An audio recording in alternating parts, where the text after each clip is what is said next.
What is up? It is episode 16. Look at this. 1, 5, and then 1 again. Oh. 16 episodes of the Golden Mic. You cannot stop me because you cannot cancel me, people. Right? Only I can do that. Or this rain out here that might cut off our internet, but it won't today because everyone is going to love what is going to be talked about today, because Amy Birks, entrepreneur, Amy Birks, strategy ninja, Amy Birks connector, is here to talk about connection as the secret sauce to both our business success and our life success. But before we go into that, I've got 2 things that I need to do. First of all, if you haven't met me, my name is Mark Cordone. I'm a positive psychology coach. Positive psychology, what is that? Happiness. So if you're feeling good and you're functioning at an optimal level, that's what I'm trying to do for the baseline of the world. Get people to that level. So, Amy Birks, are you feeling good today? I am feeling amazing. Are you kidding me? I'm here with you. We just spent 15 minutes talking to your awesome crew. How can we be better? Yeah. Come on. Yeah. How are you doing in terms of that purpose? Are you functioning at an optimal level? I am functioning pretty optimally, I will say. So we're up there. We're up there. So for those of you out there, if you're feeling good and you're functioning well, can you give me a heart? Can you give me a heart? One of our guests, Tamara, last week did this. She pumped it. She pumped her heart when she did it. Can you give us a heart? All right. Or if you're having one of these days, like, the weekend wasn't quite what you thought it'd be. Things aren't quite firing at all cylinders today. It's okay to have those days. It's okay to have those days. Give me a thumbs up. Give me a thumbs up if you're having one of those days. Or finally, if you're just feeling hopeful. I'm getting them. They're showing up. I'm seeing them. If you're feeling hopeful, about the future, give me a big old wow face. It's that yellow face that goes like this. Give me the wow face. Amy Birks, give me a wow face. Yes. They get better and better every episode. I also want you to know, we got Tamara saying, pump it up, Amy. Pump it up. He's about to. For those of you who don't know, I've got a whole bunch of these books that you can go to Barnes & Noble and get for like $25. If you're in Canada, you can get it for $30. But I got it for you for free if you join the Beyond Resilient crew. If you're into purpose and meaning and some parts of life being an illusion, go to the Beyond Resilient group and pick up this book. Just let me know.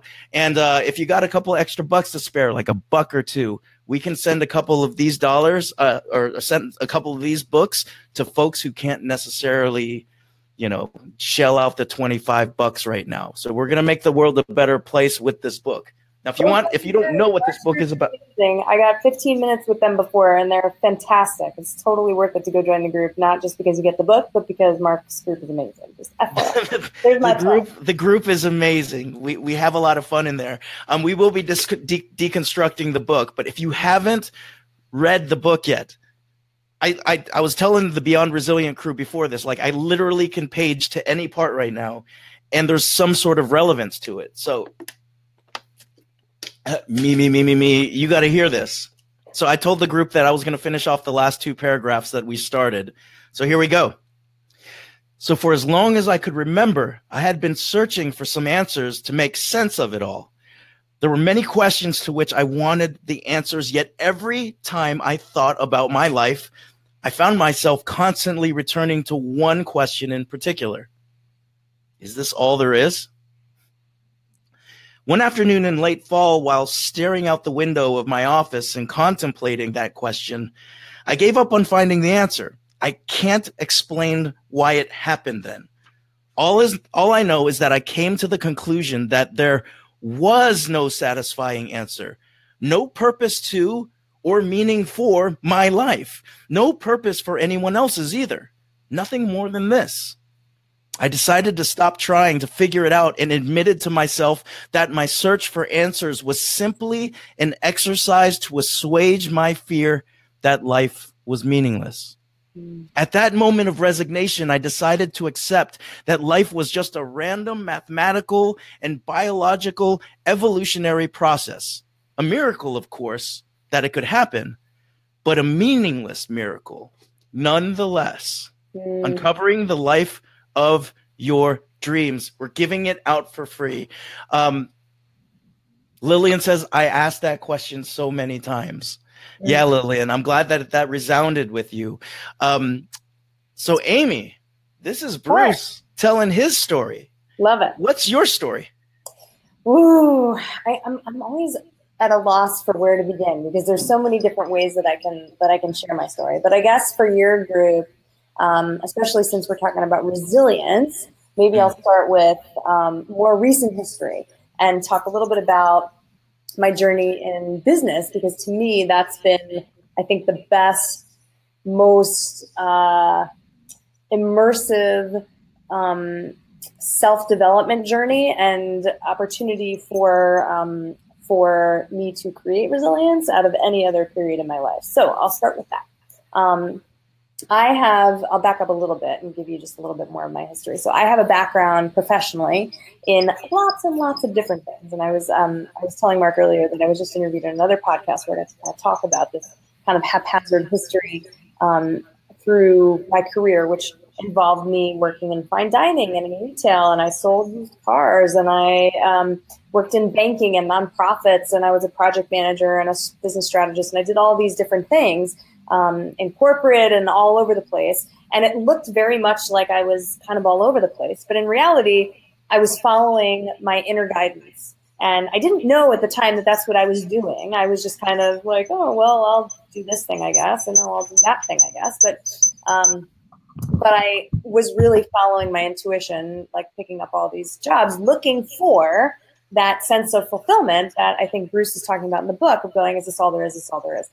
And every job, I felt like, is this all there is? Is this all there is? And in my last job in corporate, I was, like I said, I kind of climbed the ladder and I was doing strategy and project management for a Fortune 25 financial company. And I loved my job. I had a great job. I was making great money. I had an awesome boss. I was a remote team member. It was amazing. I had the best team. It was wonderful. And I still was feeling like, this is all there is. There's got to be more. This isn't it. It's not the thing. I thought this was going to be the thing.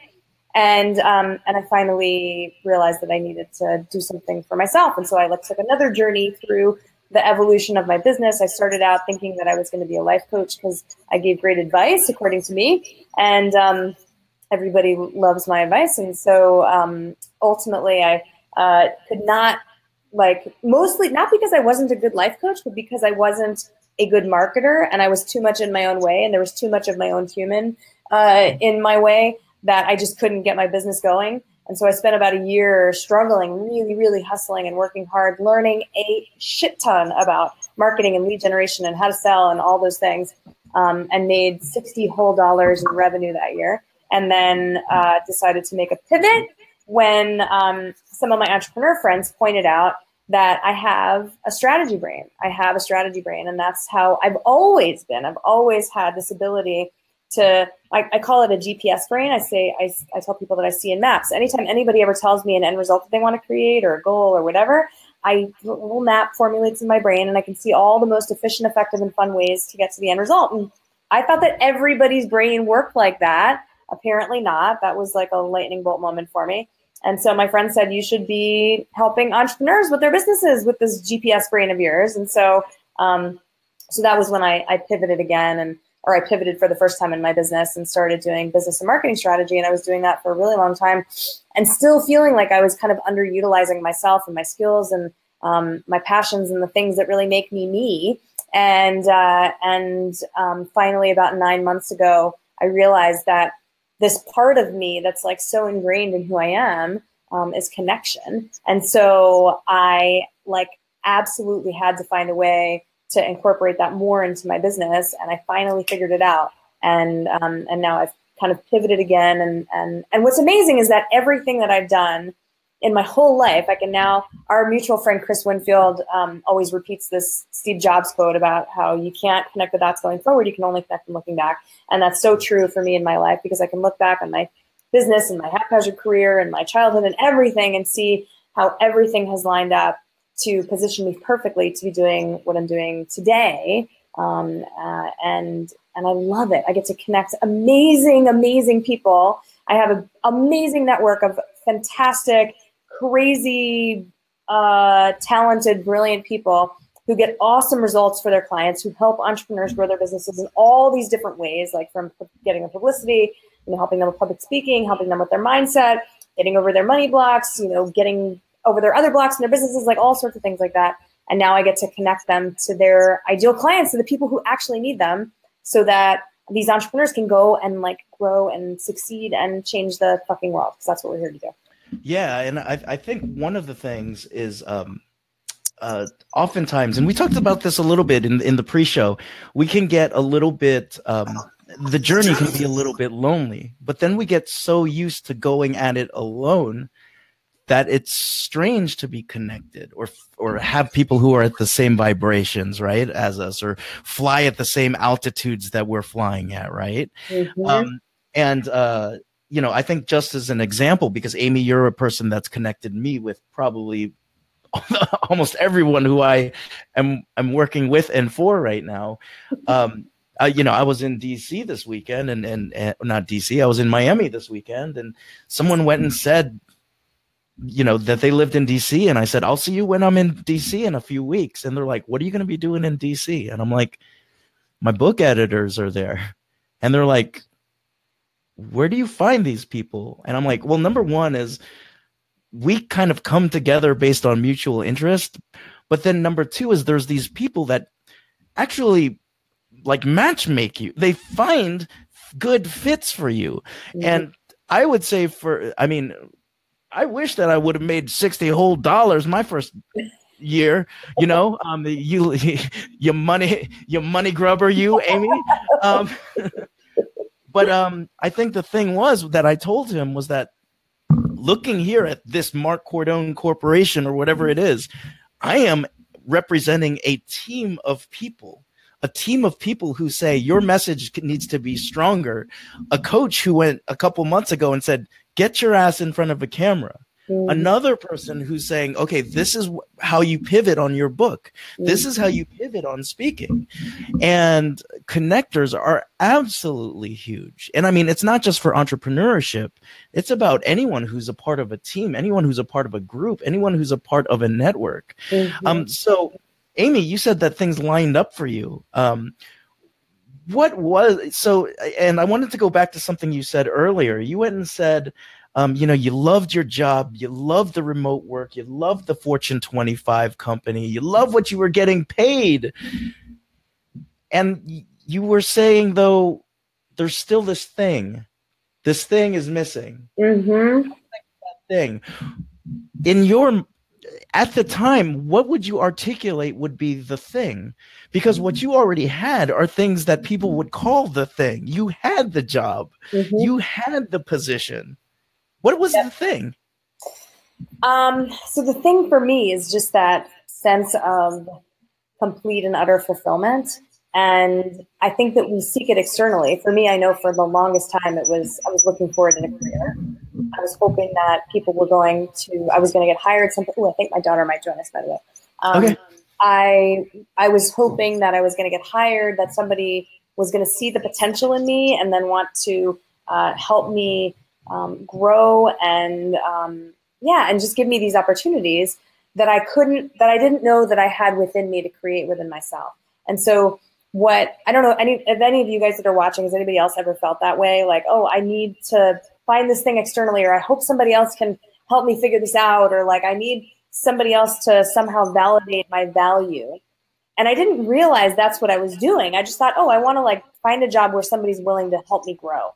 But that was really what it was about, was like getting myself validated for having value in the world.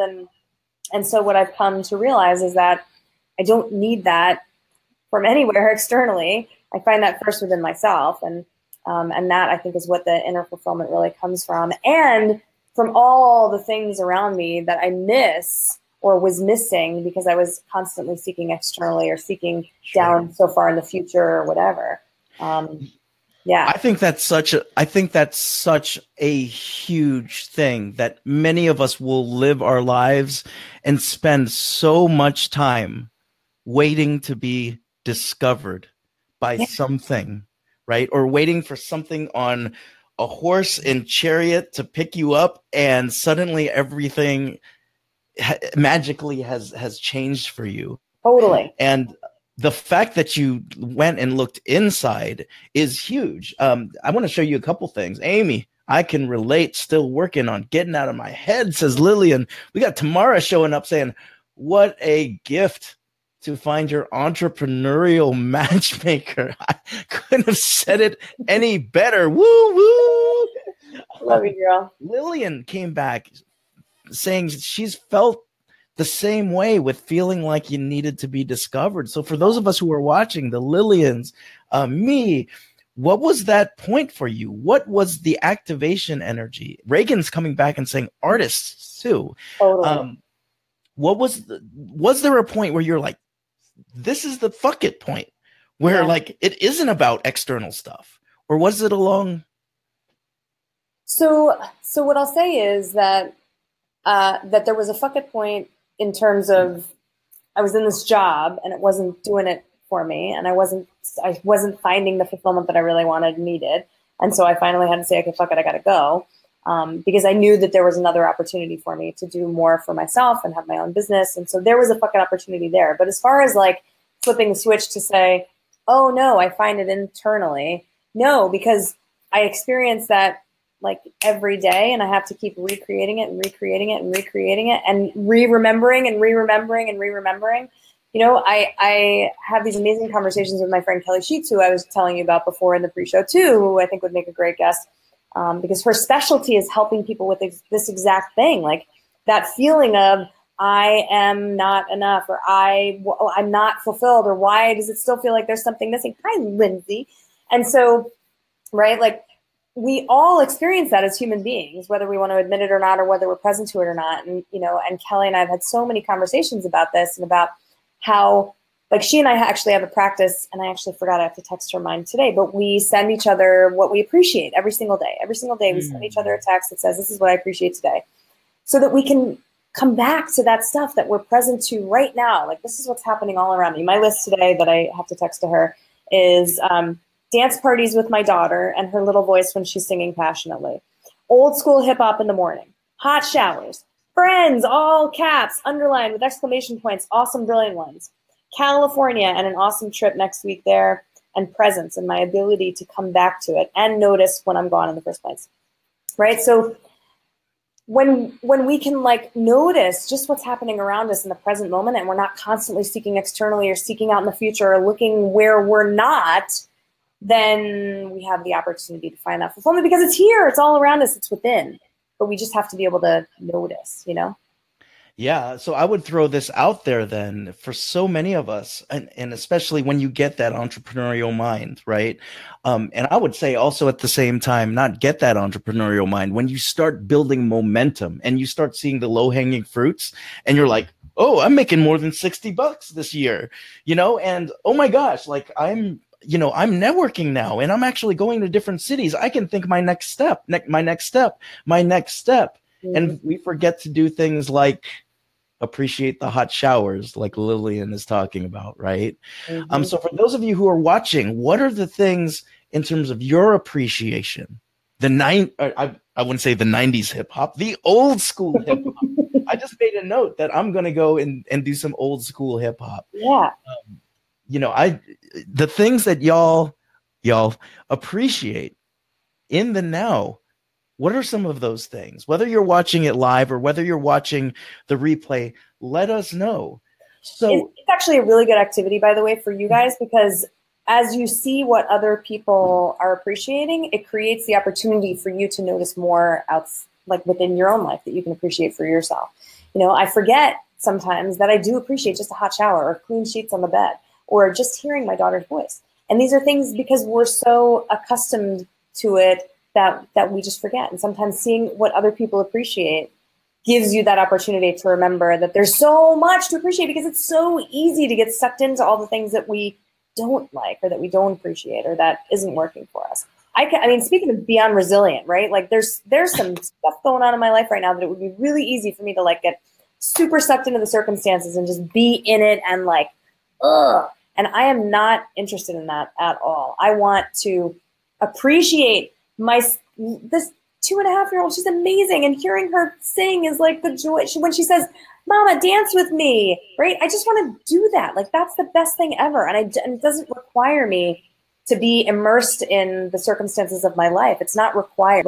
What's required is for me to feel fulfilled. That's what's required. That's amazing. Absolutely amazing. And I love the fact that you brought up, you know, I think one of the things in the positive psychology world that we can get caught up in is using these huge, big terms, right? So this idea of hedonic acclimation, right? So when it's like jumping into a cold pool and then your body gets used to that coldness, right?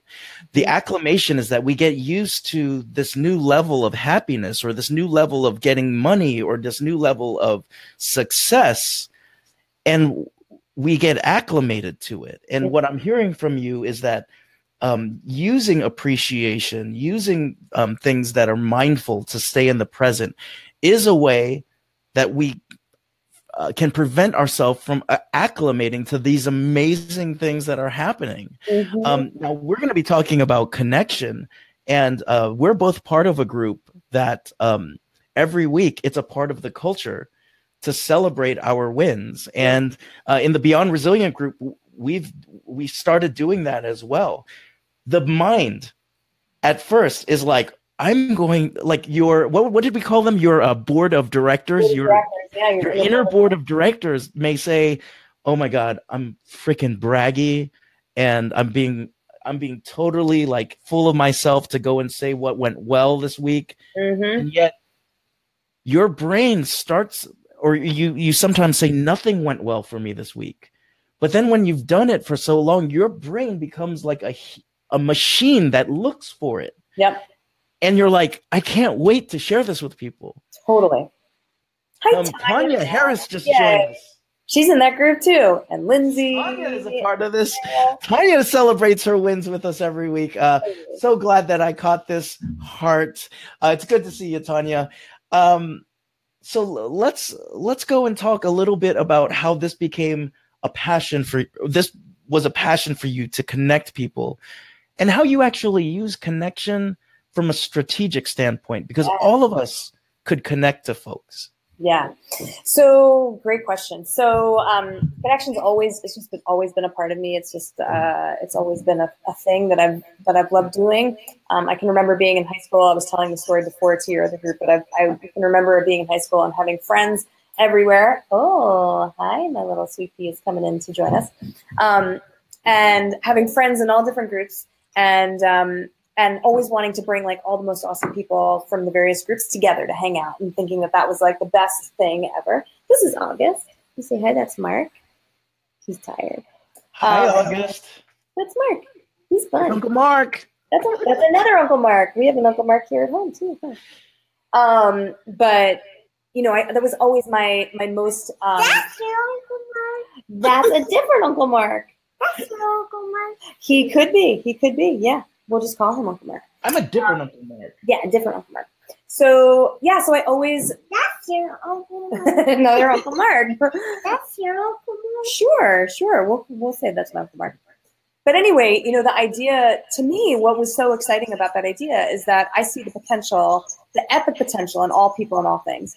And I can see the potential for what people can do together, the power of that connection. We're always better together, always better together. And so it's always been ingrained in me to want to connect people, to experiences, to things that are going to make this world a better place. And so now, I don't remember what the second part of your question was. So what are some of the strategies that we can use? Yeah. So the way that this looks for me right now is that I have this amazing network, right? I've got this amazing network. I know so many people because I love building relationships. I love connecting. I'm a curator of awesome humans.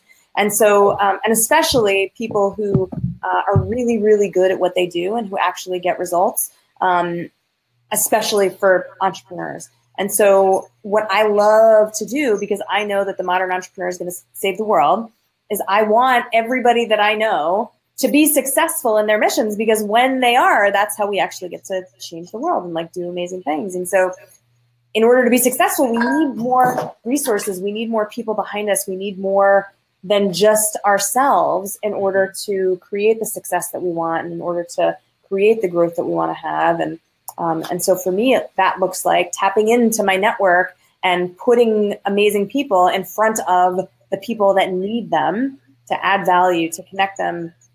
I can't tell you how many people I know, me being one of them too, who as an entrepreneur has tried to find the resources to help me grow and been unsuccessful, or not found, like bought into slick marketing, or who's bought a course that I didn't need or whatever. And it's frustrating because what we really want to be able to do is actually get the result, and we just don't know where to find them. And so, you were talking about, I think Tamara was saying entrepreneurial matchmaker, like we just need to tap into the right network in order to find the people who are vetted already and who can actually help us. And that's what I really love to do. And so, yeah, I don't know if that answers your question, but it absolutely does answer the question. I think one of the things, if especially those of you who are like sitting there and you're like, I've got a great job. Oh my God.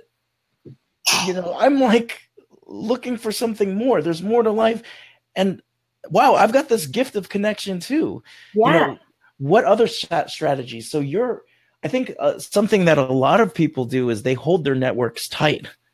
And they're like, I'm not going to share this, as if that's some sort of power play. And you're saying the opposite. Yeah. Share your network.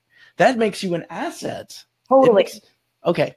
Totally does. So people talk a lot about competition in business and being competitive. And I don't see that. I don't think that really exists. I believe in something called co-opetition. A friend of mine, Josh, introduced me to that term a while back. And that to me is the way, like that is the new way for us to create real success in business, is to be cooperative, to find things that bring us together, that we have in common. You now have the kitty in there? Where is she? She's over there. There she is. But leveraging one another in order to reach the common goal, which is to make the world a better place. And so if we can all just find the things that we need in one another and leverage each other, then we all get to grow and the world gets to be better. And that's the best thing ever.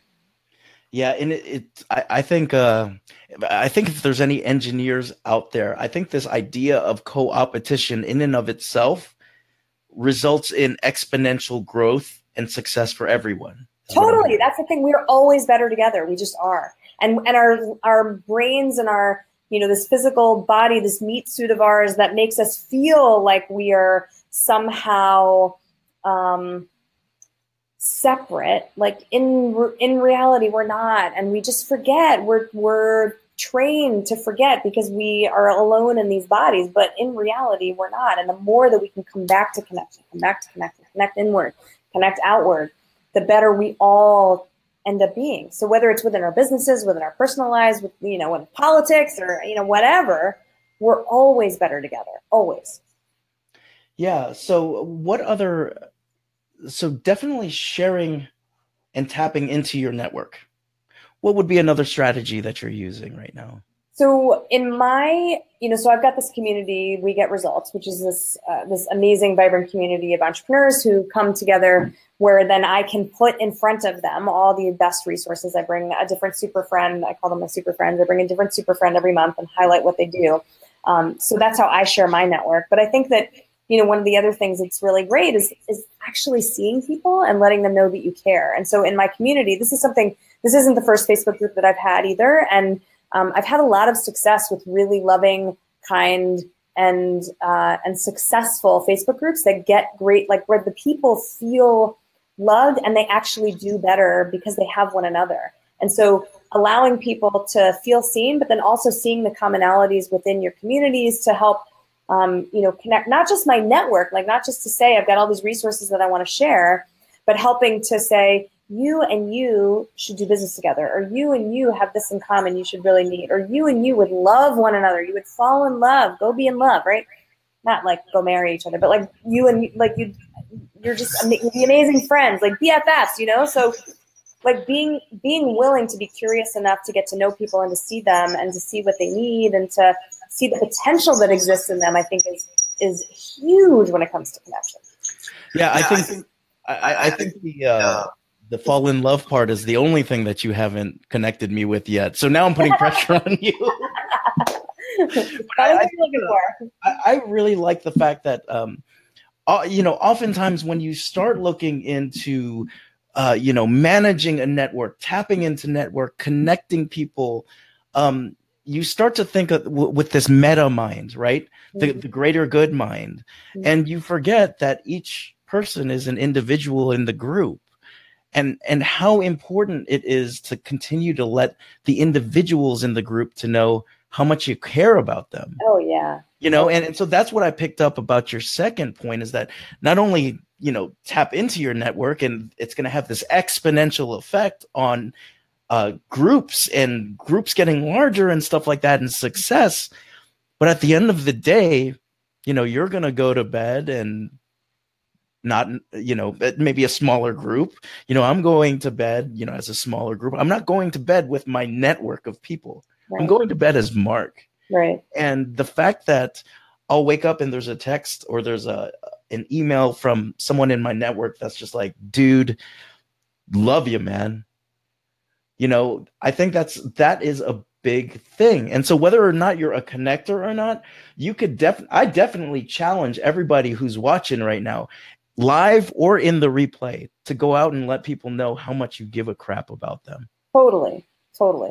Yeah, it makes such a huge difference, especially if you're a community leader or if you're somebody who's trying to make an impact on the world. And even if you're not, it doesn't matter. Being willing to just connect, just to reach out and let somebody know that you care. Sometimes that's even just a really warm, transparent smile or conversation at the grocery store with the person who's scowling at you, not in a passive aggressive way, like actually showing them that you care, Okay. Now I'm going totally opposite way now, because we're telling the people that we care about how much we care about them.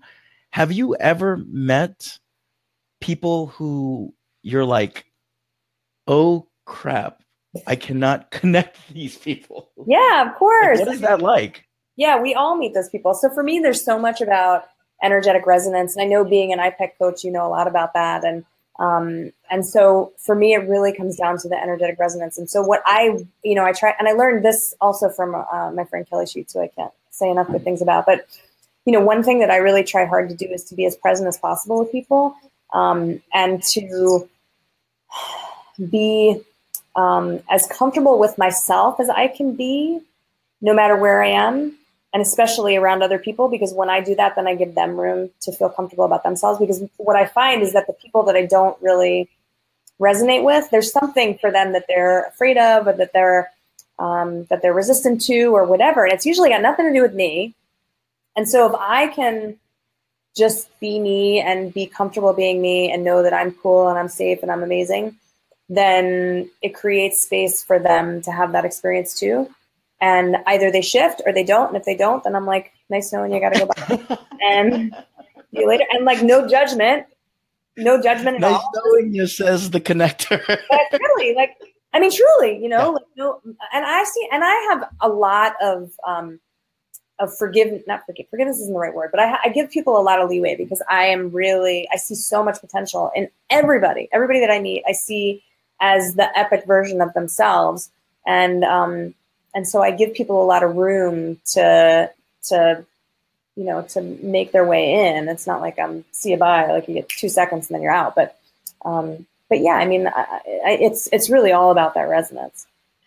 Yeah. So this is more of a personal question, because I know a lot of people that watch this show do give the people around them the benefit, not even the benefit of the doubt. I loved how you phrased it. They see the most epic version of the other person, even when they can't see it themselves. That's oftentimes what a coach will do. A coach will be able to see the most epic version of a person until it sticks with them. Mm-hmm.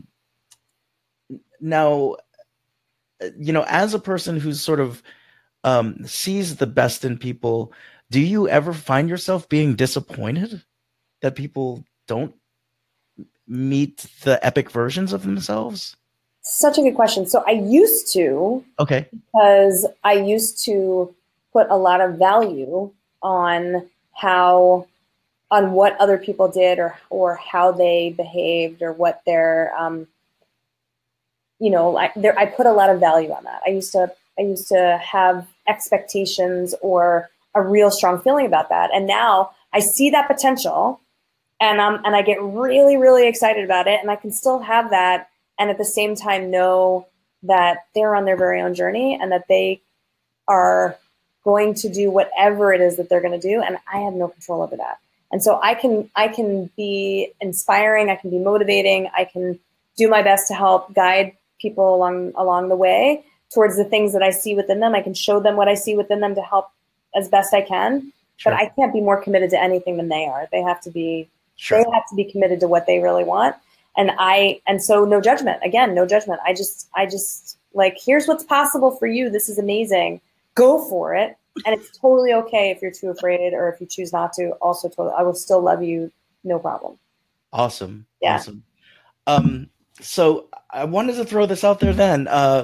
You've said it. You've almost said it all. How do we keep in touch with you? I know that you've got this Facebook group. What can we do? What can we do to stay in touch? What can we do to be connected for those of us who want to be connected? Great question. So anybody's welcome to friend me on Facebook, Amy Latzen Birks. You can friend me now if you want to. I'm always, it might take me a while because sometimes I like do it once a month where I go and accept all the friend requests. But if we have enough people in common that I see right away, then I usually accept the friend request right away. But it still gives you the opportunity to follow me. But the We Get Results community is awesome. Again, it's super vibrant, great people in there. It's free. And every single month I'm bringing a different super friend in to just add value. So last month was all about public speaking. I had my super friend Majid Mugarban in, who taught everybody about all his amazing hacks for getting paid to speak. This month it's all about publicity, and our friend Chris Winfield is in there, and he's adding a shit ton of value, teaching people how to get publicity, especially if you're scared as all get out about getting more of it. And I've got people decked for the whole rest of the year that are amazing. And again, it's free, and I just bring value to connect you guys to the resources that you need to change the world. So it's called We Get Results, and I'm happy to drop a link in the comments here so that you guys can find it really easily. And I would just love to see you in there so that you guys can do the things that you're here to do, connect to what you need to go where you really want to go. Absolutely fantastic. Amy, thank you for joining us. We'll put the links in the comment section. Do not forget about this book. We're giving books away, y'all. It's like Oprah, but on a $60 budget. No, it's a little bit more than a $60 budget. But get enlightened, get connected. All of us as a community are doing everything that we can to not only raise the consciousness of the world, but to get you to a point where you're feeling good, you're functioning well. Now, I don't know, Amy, because you've been a busy bee the past month, if you've seen this part, but this is why the show's called The Golden Mic. Show me. So right now in front of you, a golden mic is descending from your 30-foot ceiling. Right? It's descending down. And for 2 minutes, that microphone will be broadcast to the world, and it will be translated into every language. So I'm flipping the switch, and you're live. Excellent. Oh, I love this. So this is great because I used to ask people all the time if you had, especially when they were struggling to figure out what their passion is or like what their business motivator is. And so I would say, if you had one thing to shout, if you were standing on top of Mount Kilimanjaro and the entire world could hear you, and you just had one thing to say, which is, you dummies, if we just understood this one thing, then everything would be great and we could like solve all the world's problems. What would it be? And they'd all be like, what? And they would like instantly give them the opportunity to like figure it out. And so I love this question. So for me, it's that there's actually a bunch of different things, but today the thing is that we are always better together. We are always better together. We are always better together. And that connection is our secret weapon for actually changing the world and creating the results that we want to create. And that we don't have to go it alone, and that no matter how alone you may feel at times, you're really not. Never, you just never are. And that the more that you can remind yourself of that by getting in front of and connected to people that are on the same trajectory as you are, the easier everything will be for you. And yeah, that's it, man, for today. Amy Birks, you've said it all. The golden mic is off for the day. We're going to come back tomorrow. But Amy, thank you so much. We are always better together. And I am better for knowing you. And thank you for connecting me on a personal note. And thank you for staying connected. I can't wait to see what you're going to do in the group. And don't forget, Beyond Resilient Crew, join the crew and get the book. Have a good one. We'll see you soon. Watch the replay, share it out, have some fun. Take care, guys. Thanks, you guys. Thank you, Mark. Thanks, everybody, for watching. See ya.